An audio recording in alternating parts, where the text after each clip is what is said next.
hello everyone who is joining us today. I'm joined by the wonderful creator of The Witch in the Bowl. We're so excited to give this space for Moonsia. So thank you everyone for joining. And hello Moonsia, how are you? I'm doing great. A little bit nervous because I'm not very used to draw in front of people. Oh, okay. But it's something that I want to like conquer anyway, so just let it be. Oh, is this your first time like streaming in a way? Yeah, streaming. I would say so, yeah. Yeah, well, I'm very excited for it. All right, take it away. All right, my name is Moonsia. I've made this webtoon called The Witch in the Bowl. And if you haven't read it before, I'm just gonna like briefly tell you what it's about. And so this is like the scenery of like the human kingdom. So like basically the human kingdom and the witch kingdom, like they had a war. And then the story started where the war finished, like after 2 years, and then the human won basically. But like things are still a little shaky between the two countries. And so this is the two main characters, Arrow and Tan. Yeah, so like Arrow is actually a witch, and she is like how do you say like a person who's like wanted. What's that word for it? But anyway, like she was like the most scariest witch, but she doesn't look like one. And then Tan is the royal advisor, and then like he's like helping the king and then to fix the situation they're in right now. And one day he got turned into a bull, or he got cursed by somebody, and then he got taken to a arena. So he's in the cage right there. And then Arrow saved him, and then she summoned a dragon from the sky, because like her power is like summoning constellation. The all 88 constellation can be summoned by her, and together they try to find like a cure to the curse. And yeah, like they go through a lot of adventures, and there's also something like political going on, and then there's a lot of lies, and like there's some drama in it as well. And then there's of course romance, but there's no like anything like really weird or anything. Just because he's a bull, it's okay. So like the whole story is actually inspired by my travel to Croatia. I was there for about 6 weeks, and then I just fell in love with it. And then I think I lived right by the old city. So it used to be a palace, and then the whole palace got turned into a town, and then people are living in it. And I just find it very, very fascinating. And I thought like, if I draw anything in the future, I'm gonna like whatever I draw next, this has to be like, I have to draw like a city that's inspired by this town called Split in Croatia. And then like the whole like story, like I started to write the story, and then I thought, why not expand it a little bit? So I went to all these countries. So everything I circled, I started from Croatia, and then I went to Morocco. I've already been to Spain and France and Sicily, and then there's Malta as well, Greece, Turkey, Cyprus. So in like the webtoon, you'll see like a lot of references from these places, whether it's food or backgrounds or like little parts of their culture. I'll like include it into the story as long as I feel like I'm inspired by it. Or sometimes like I include like jokes or games that I encountered during my trips. I don't know why they didn't mark Jordan, so I wrote it, but that's where Jordan is. And then right now the series is in season 3, and then we're on 117th episode right now. This week I'm drawing it. And then the landscape around there is inspired heavily by Jordan, and I'll show you. So this is the things that inspire me: rocks and deserts. So I drew these into my more recent episodes.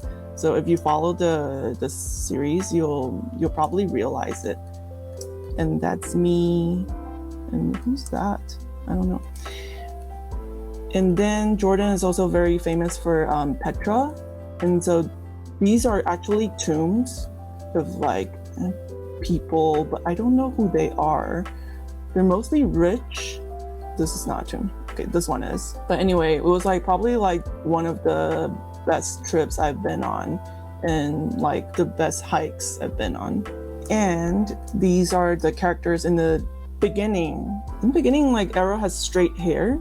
And then my editor, Ethan, he said, you know, like if your characters are inspired by like the Mediterranean people, like maybe you should incorporate like curly hair. I'm like, oh, curly hair sounds great. It just takes a lot of time to draw curly hair. Later, I'll show you what I'm very smart about. I'll show you later. Anyway, and then I'm very into patterns and clothes. And then so I drew a lot of outfits. And then this one is currently what we're drawing like this week. And yeah, Arrow changes like her outfits quite frequently, but this one is not happening. This one, I think it happened.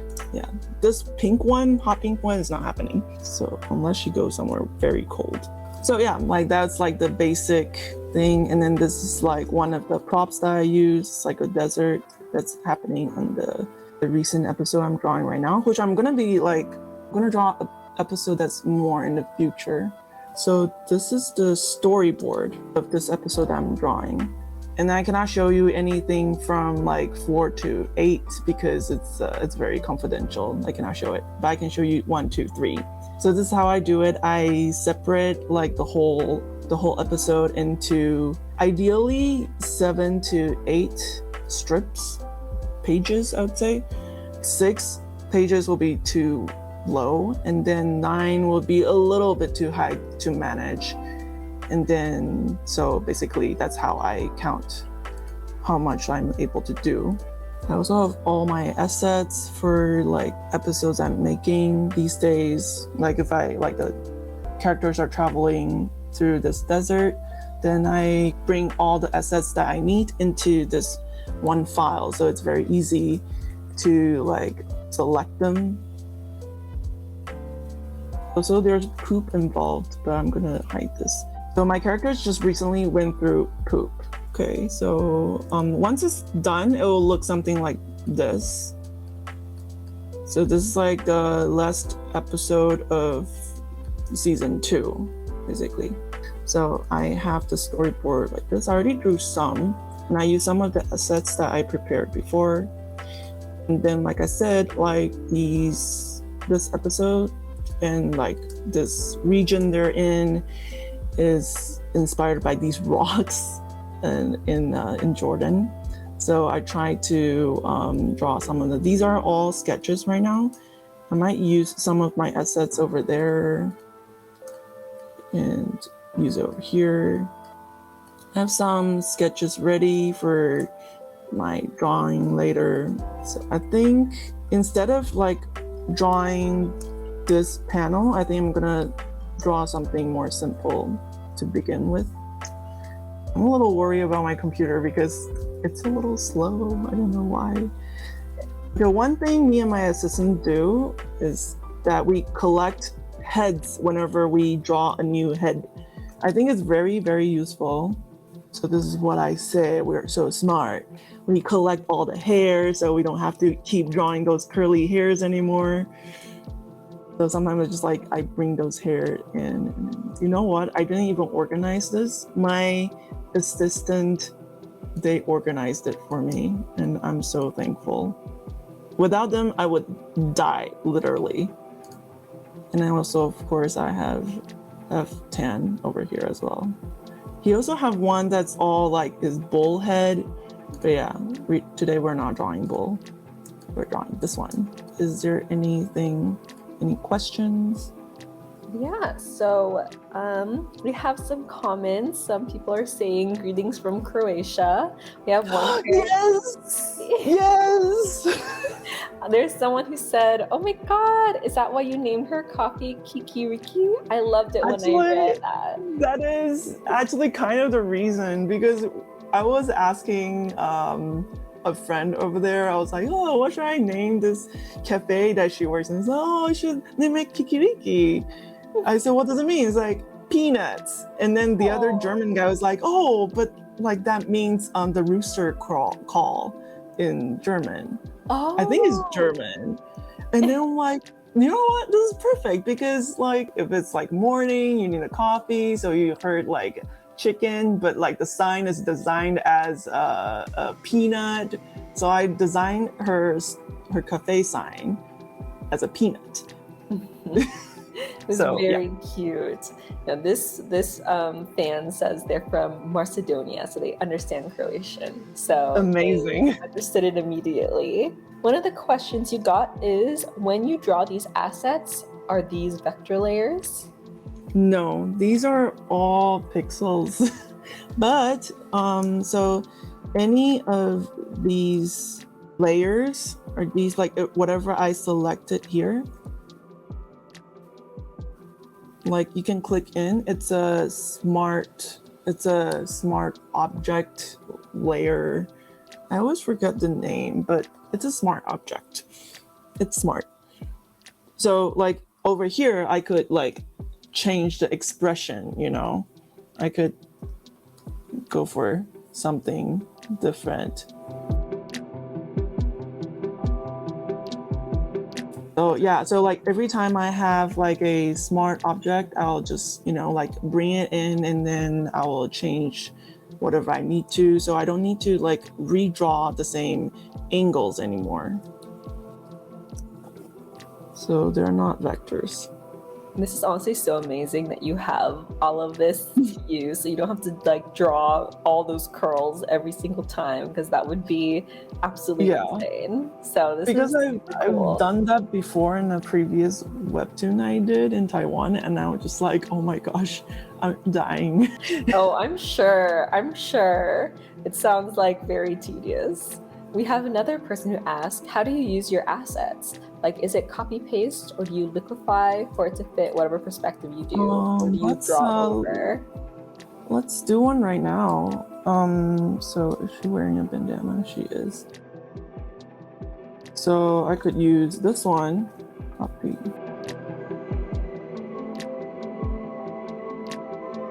So what I do is I just bring it in, I copy and paste it over here, and I'll place it wherever I need to. And actually, because I already have a sketch over here, I'll just bring it in.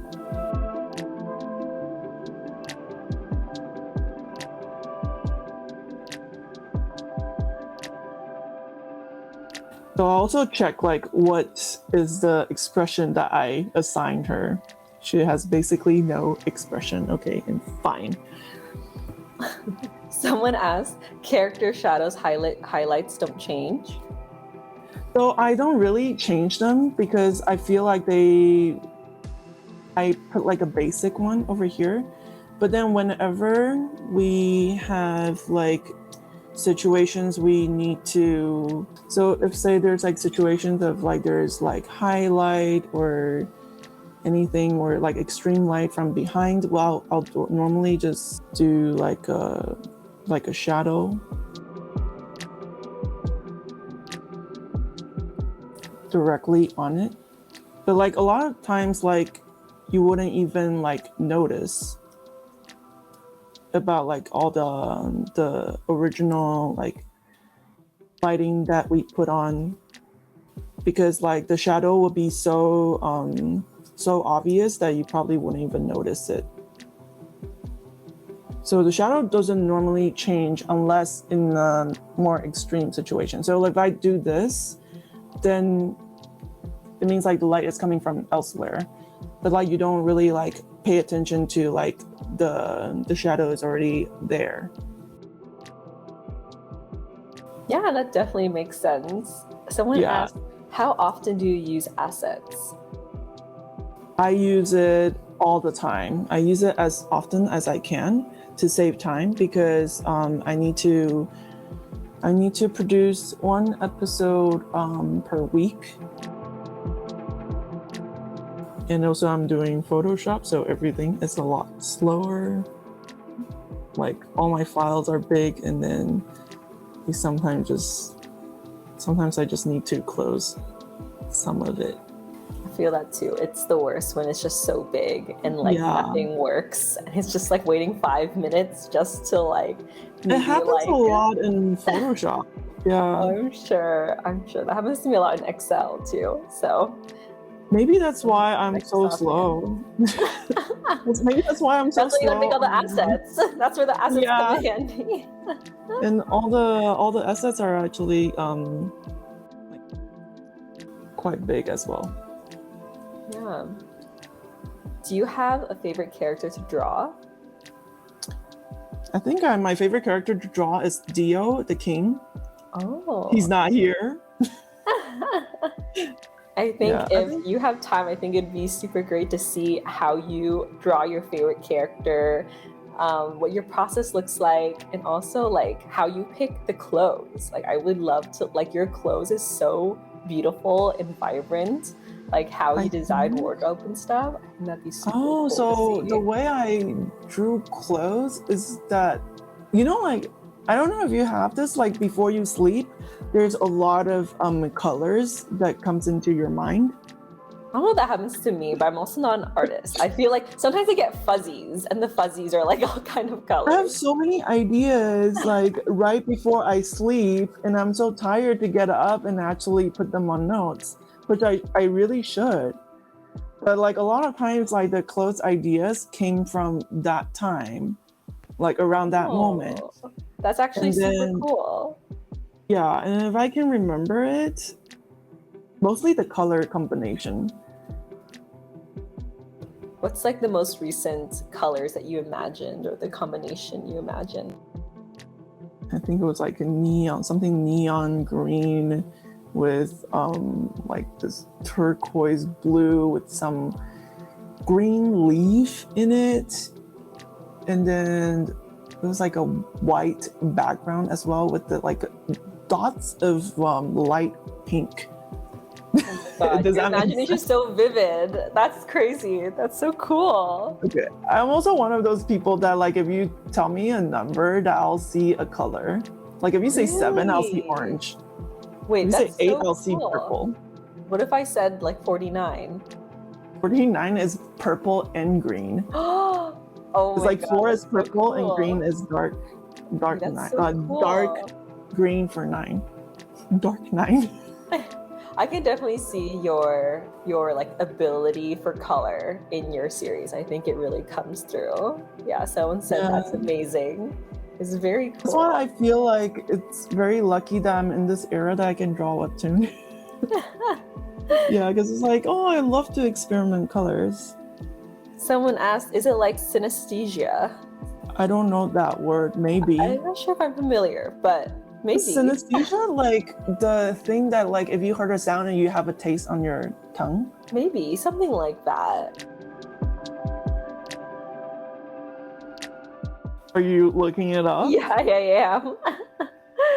Oh yes, someone said yes, it is the same. Synesthesia is when you hear music but you see shapes, or when you hear a word or name and instantly see a color. Yeah, so that's actually really cool. So there's a word for it. Yeah.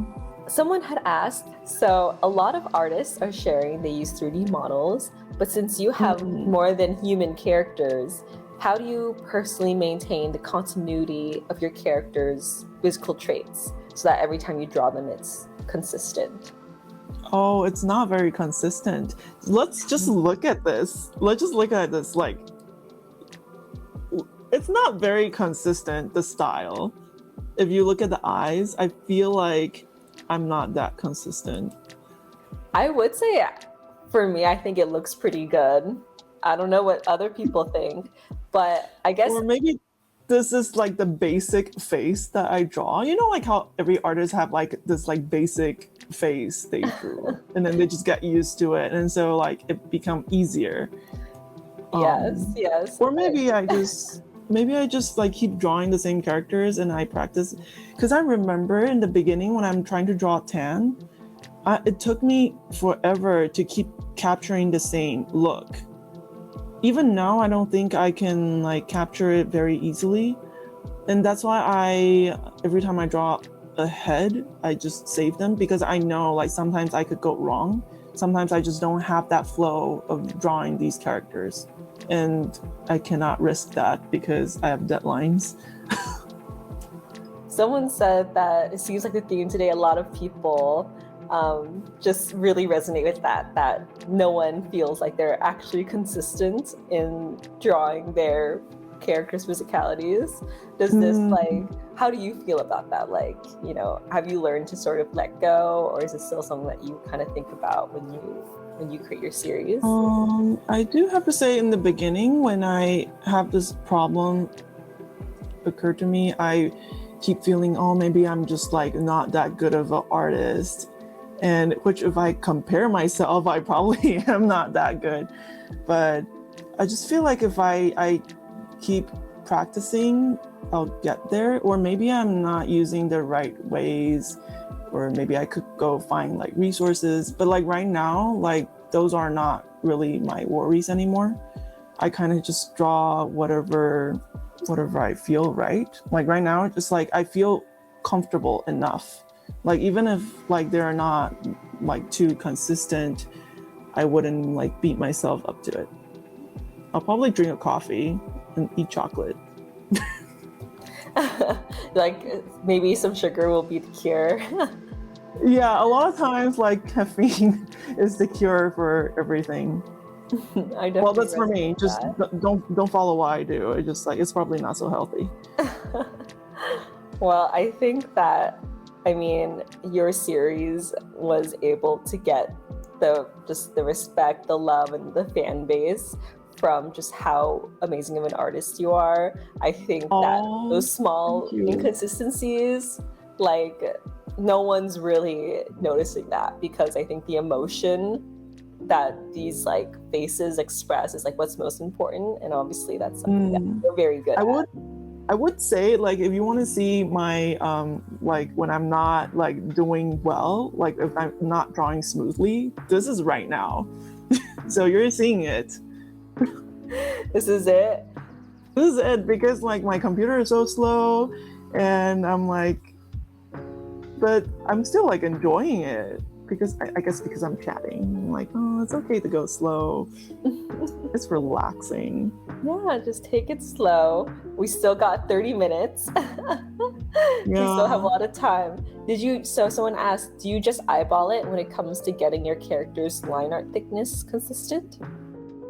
Oh yeah, I think I'm actually not paying attention, because I just pick this is the brush I'm using right now, and then I normally just go for 30,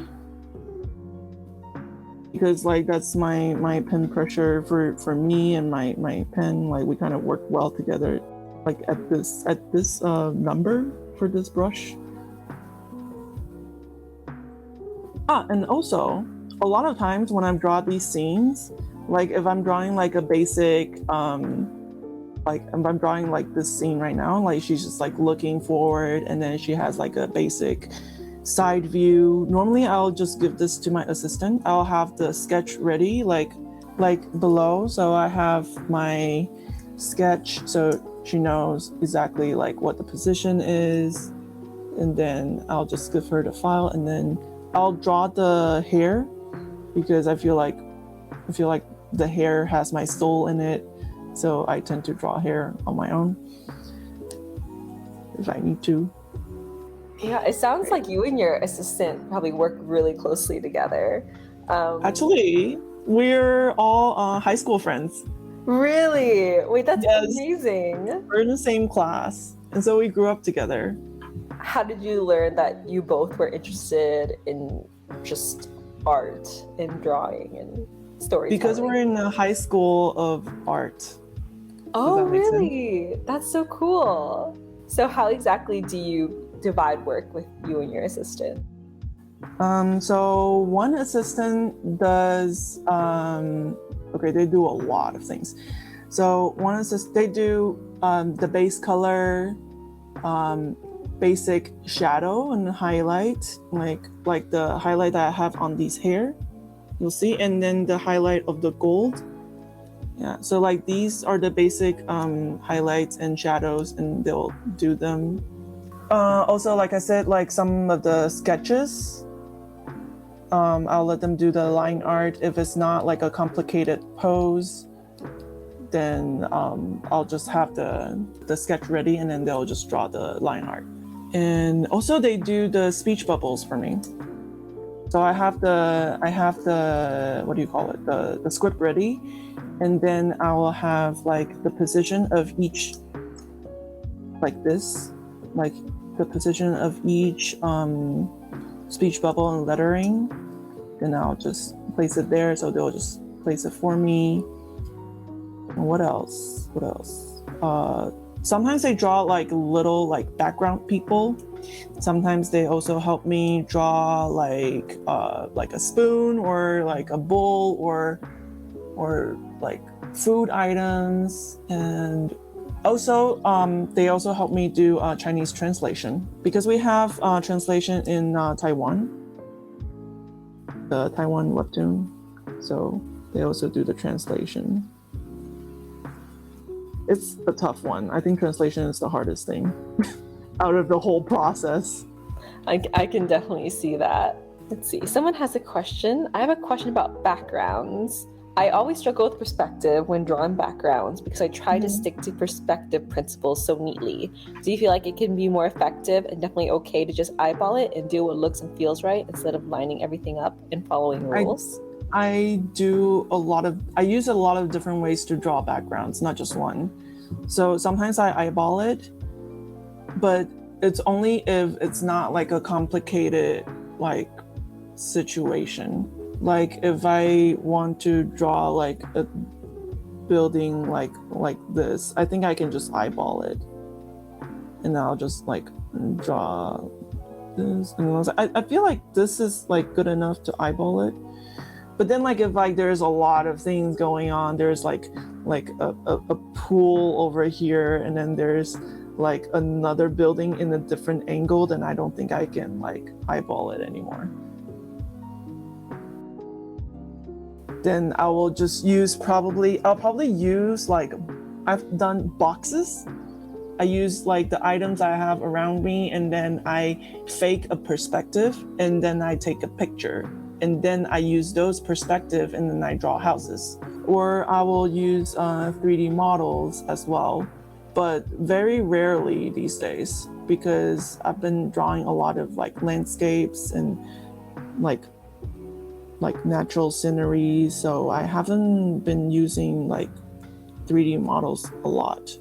Do you have like a scenery or background you drew recently that you're most proud of? The most proud of, I think, because it's all desert, so I think these are I'm pretty proud of it.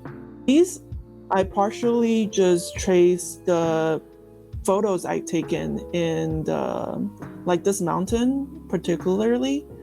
This one, I traced like the mountain shape that I saw in the desert, because I love the shape so much. I was gonna say that actually looks very real. Mm-hmm. And yeah. It makes sense. Like it looks very much like you took a picture. Yeah. So, but definitely I put in I use my brushes, and then I definitely add in a little bit of my character in it. I like this rock very much specifically. I know a lot of people don't think like, oh, it's a special rock, but I'm like, I really love this rock, and I just keep using it. No, I respect that. I love when artists have, this is just a random rock that I drew, but I love it, and it's important to me, and I put it in as many places as I can. Yeah. Someone commented, that's a nice boulder. If you want to see a rock that I drew without pictures, this is the rock. I also really like these rocks because they're like very flowy. And sometimes I twist them to like the shape that I want to accommodate like different like sceneries. Oh, that's super cool how you can use Photoshop to like reshape it like that. Yeah, I love Photoshop. Like one day I need to get out of it. I need to go to Clip Studio. I need to use it. Have you ever tried it? tried it. I used to I make brushes in it. I made a lot of like rose brushes because at one point there was this episode, there's a lot of roses and like what do you call like thorns and like skeletons, and I just remember because I want to get it right, so I made like brushes of roses because I don't like drawing roses. That's a little annoying. Especially when you draw a lot of them. I can see that.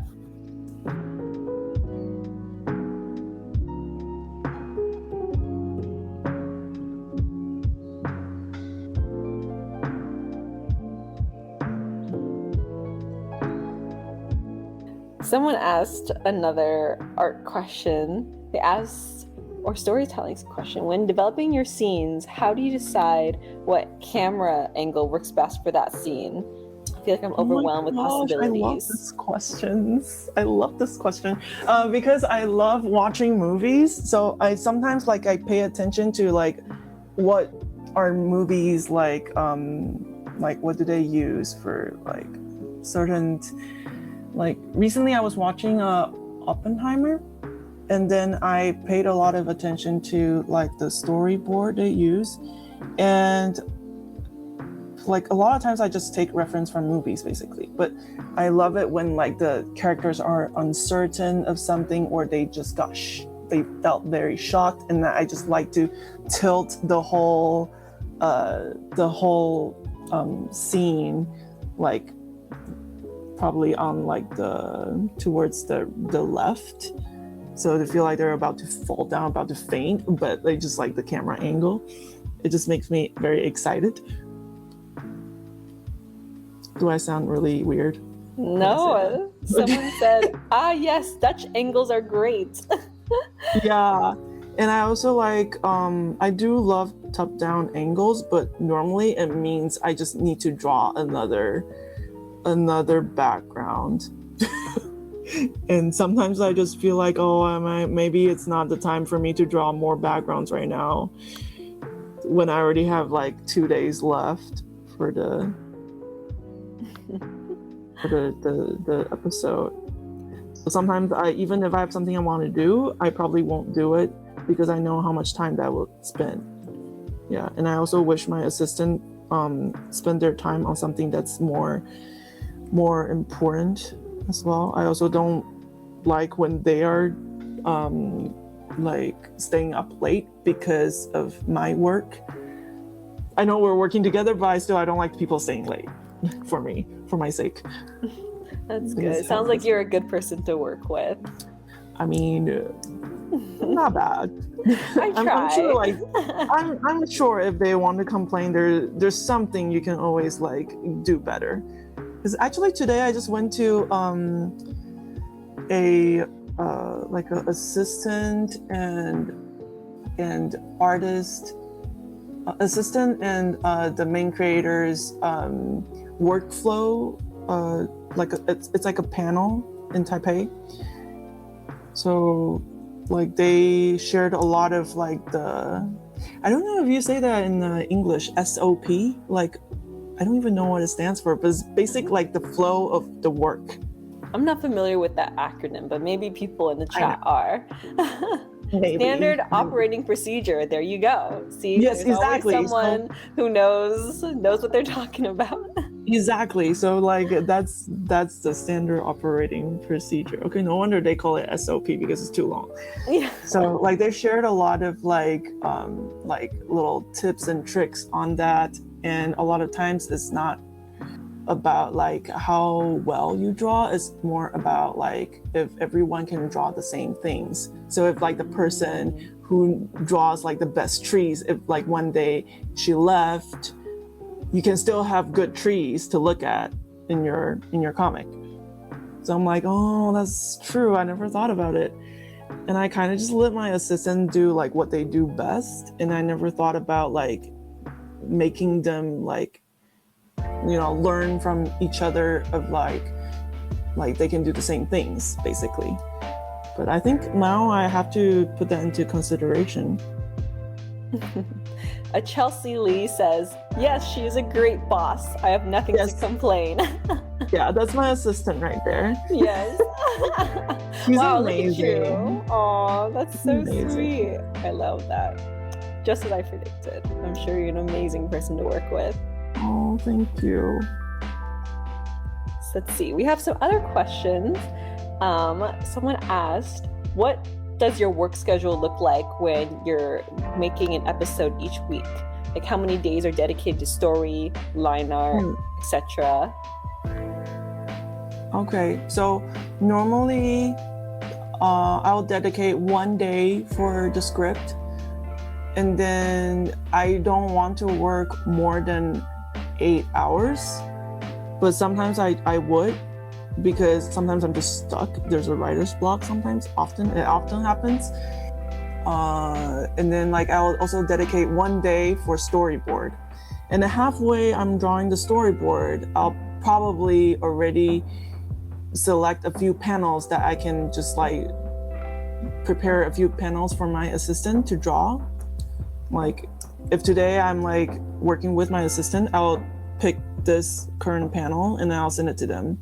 And then so Monday, Tuesday, and then Wednesday, Thursday, and Fridays, and Saturday. Okay, till Saturday. Till Saturday, like every day, I will try to create like 10 to 20 panels. Like I know that sounds like a big range, but it depends like how much panels I have that week. And I try to finish the episode like maybe at least like 3 days before. But then I also don't want assistants to work during the weekends, because like that's also like normally the time where people spend time with their parents and like their family and friends. So a lot of times like actually I would prefer like to work just Monday to Friday as well. So every time like I plan something, I'll try to make it like so 8 hours per day, Monday to Friday I can finish. But a lot of times like things don't work out like that smoothly. A lot of times I still work during the weekends because I have to prepare files for Monday and Tuesday. So I don't know, it's not very consistent, and I'm still trying to figure out like the best way of doing it. I think because my characters, they travel a lot. So there's a lot of unexpected encounters, and then there's a lot of details that are unplanned. I hope that answered the question. The answer is I'm still trying to figure out, but it's been working. Like I haven't really missed too much deadlines. That's great to hear, and it sounds like you do have like a pretty good pretty good time management. It sounds like you have times that you want to work. You're not trying to work beyond that. So I think some people, once they get started, it's like these just kind of keep going, and it's hard to be like, these are the hours that I'm working, these are the hours I'm not. So I'd say that sounds like a pretty good foundation. Another interesting thing is because one assistant is in the US and one is in Taiwan. And I often travel around in Europe. So you'll see like a globe, and then you'll see my files like sending out to Taiwan, and then when Taiwan is ready, and then Taiwan will send it to the US, and then we sort of have this flow, and then I'll receive the file again. I'll do like the end of things, like all the effects, like the hard shadows, like all these things later on. So it's like a loop that we have. But also like I wouldn't be able to like follow the schedule. You say I sound like I have a really like a really nice schedule, but I just like, if I don't have my assistants, my amazing assistants, like this would not have happened. I would have been a mess. I'm still a mess, really. I often forget to add like, I supposed to add earrings right here, but I didn't. See? So my assistant, they just say like, you know what, we'll worry about the earrings for you. You never have to put on earrings anymore. And then so yeah. That's amazing. That's actually so helpful. I think it's so great that you have a team that helps you like be able to put all of this together. Because I mean, looking at like, you know, your current deadlines and just the amount of effort that goes into drawing all these characters and your backgrounds and everything, like I'm sure it'd be so difficult to do it just as a one-man team. Yeah, I used to do it with just like me and another assistant like in Taiwan, and I didn't understand how I did it. Maybe because it's like 30 panels per week back then in Taiwan, and think like that was like still like sort of manageable, but I wasn't sleeping much. Right. So thankfully you have a third person now. Yeah. I'm sorry, I really wish this process was more smoother so I can like draw more. Like I was really looking forward to draw like this last panel in front of everybody, but it's so slow. So sorry. It's okay. It's okay. I think this has been really fun already. And just listening to your responses has already been great. So, and you know, with Photoshop, it's always like this. So it's still been a really great live drawing. Thank you. Someone asked, did you do anything like any other job before you decided to become like a creator full time? I was a video game artist before this. Oh wow, that's so cool. So you've always been an artist. I've always been an artist. I haven't done anything other than being an artist. Okay, maybe with my first like the webtoon my first webtoon in Taiwan, I was doing dog sitting. Oh, nice. And I loved it. I really, really loved it. Because like, oh Jesus. Because being an like a stay-at-home artist, you barely move. So like that was like a really good like little gig that I took on, and then I just like I go out, walk a little bit, like someone's forcing me to. So I'm like, oh, I really enjoy this. And the dogs are like, walk me. Yeah, exactly. And I love dogs, so it was like it's perfect. And then you don't have to own it. You just have to walk it, and then just and like every week is a different dog. Oh, so cute. Wait, do you have any fun stories from being a dog walker? There are scary stories. Scary stories? Oh my god. I mean, because like dogs, like they eat anything on the street, you know? Oh no. And you cannot miss a glance, you know? Like you just like look over your shoulder for like 1 second, and then one girl is already like yelling at me, like, your dog is like eating a pizza on the street. I was like, oh my gosh, no, what if it's poisoned? Because sometimes it could be poison. You never know. You never know. Yeah, I was like, what if so this scary? Yeah, and like what if this dog like suddenly like run off the leash and then got hit by a car? What do you do? At that time I was living in New York, and so there's a lot of cars. Oh my god, you lived all over the world. Like you've traveled, but you also have like lived in a lot of places, huh? I do, yeah. But like I went to New York because of my job as a video game artist. Oh. Do you have... by the way, yes? I was gonna ask, do you have a favorite place where you've lived? Oh my gosh, I don't know. This is a hard question. I'm very easily drawn to a place. So I think can I include my travel places as my favorite? Yeah. I think Switzerland is my favorite. Switzerland. Yeah, even though it's expensive. But I just feel like even the jerks over there are so nice, so much nicer. The jerks? Yes. Wow. Okay, that's good to know. You know what? Time to go to Switzerland too. Yeah. But like not a lot of people find like Switzerland people are like being nice. It's just I think it's just me. I also find French people very nice. Really? And they are not known for it, but somehow I just really enjoy their company. Every time I meet a French person, I'm like, "Hi, I'm having a great time." That's great. I actually really like that you're someone that can really just be engrossed in wherever you are. I think that's a really great quality. I used to be very shy and like have a problem like getting out of my comfort zone. Yeah, but like travel definitely like trained that part of me. And now like I feel like being uncomfortable is like my new comfort zone. So I just really like doing things I haven't done and just enjoy the new sensation.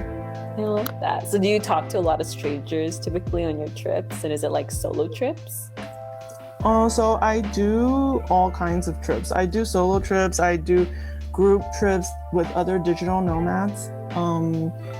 And I also sometimes join tours. Like for Jordan, I joined a tour because I was like, I want to see a bunch of stuff in like 1 week and then start going back to my comic again. Yeah. So sometimes like I travel with a group of people, and then like these group of people, like a few of them will plan trips together, going somewhere. Like this time I'm doing a solo trip in Helsinki in Finland, and then I'll be joining a big group of 22 people and stay in Tallinn in Estonia for 1 month. And then I'll accompany one girl to go to Lofoten in Norway. Oh my gosh. And we'll stay there for 1 week. And all this time I'm gonna be working as well. So don't worry, I'm gonna update. You're such an adventurer. Are these people like people you know or that you'll be meeting for the first time? So for this girl that I'm traveling to Norway before, I met her before. We're traveling to Norway together later. So I've met her in Greece with a big group of people. I think it was like 25 people at that time. Oh, wow. We stayed in Greece for 1 month, and then I get to know her a little bit, but not too close. But then like 6 of other people that we know, like within our friend group. We went to Switzerland together. We stayed at a co-living. I stayed there for a month, and then she stayed there for 2 weeks. And then I remembered like how she loves hiking as well. So I'm like, oh, let's go to this other co-living called the Arctic co-living, close to the Arctic. Oh my God. So yeah, just yeah, okay, let's go. Because I need someone to drive, you know. I don't know how to drive. And she knows. She's a great driver. Oh, wow. That's cool. You know how to make connections. But that's so great you found someone you could, like, just go along with like that. That's honestly... So I'm feeling so inspired by you right now. And your ability to just... traveling is, it's really not that scary. Mm-hmm. Yeah. So I feel like it's just like... whether or not you try to talk to people and whether you're not like to believe something great is gonna happen. I feel like I'm always like believing like when I travel, like everything is gonna be great. But of course you still have to be careful. Yeah. Oh, for sure.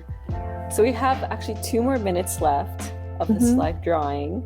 I want to ask if there's kind of any last remarks you want to leave for the audience, or if you want like a little prompt. I think it'd be really interesting to hear like what kind of advice you would want to give your younger creator self. Okay. With what you know now. With what I know now, what I can give to the creators. Or even just like your younger self. Like, what do you think a younger self would? I think try to like dig deep and discover the unknown within yourself. And then, but I think like this is also like the process of creation.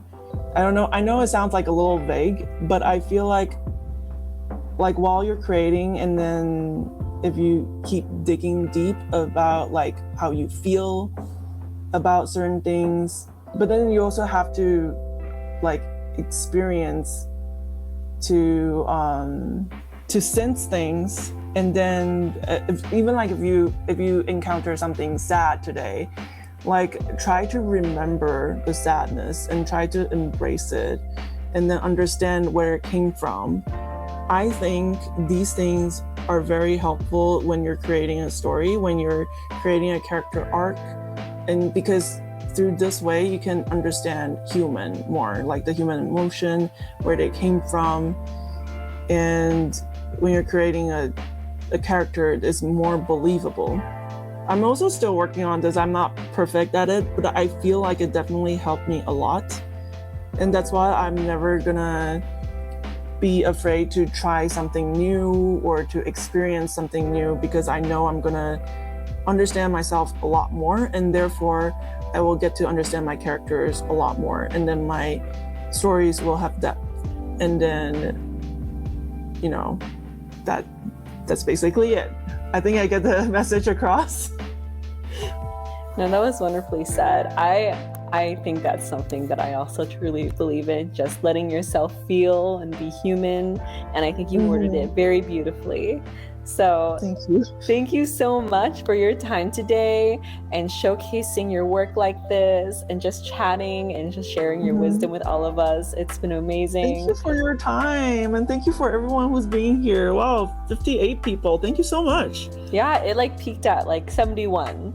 So you had an audience, and people are saying thank you right now. And I think you have a lot of fans here who are very happy to listen to you speak. So I hope you stream more. I think you'll find that there's a huge audience of people. I need to figure out a way to stream and not being so laggy. Then I can actually stream. I know, that's hard. That's hard. It's okay. I'll figure it out.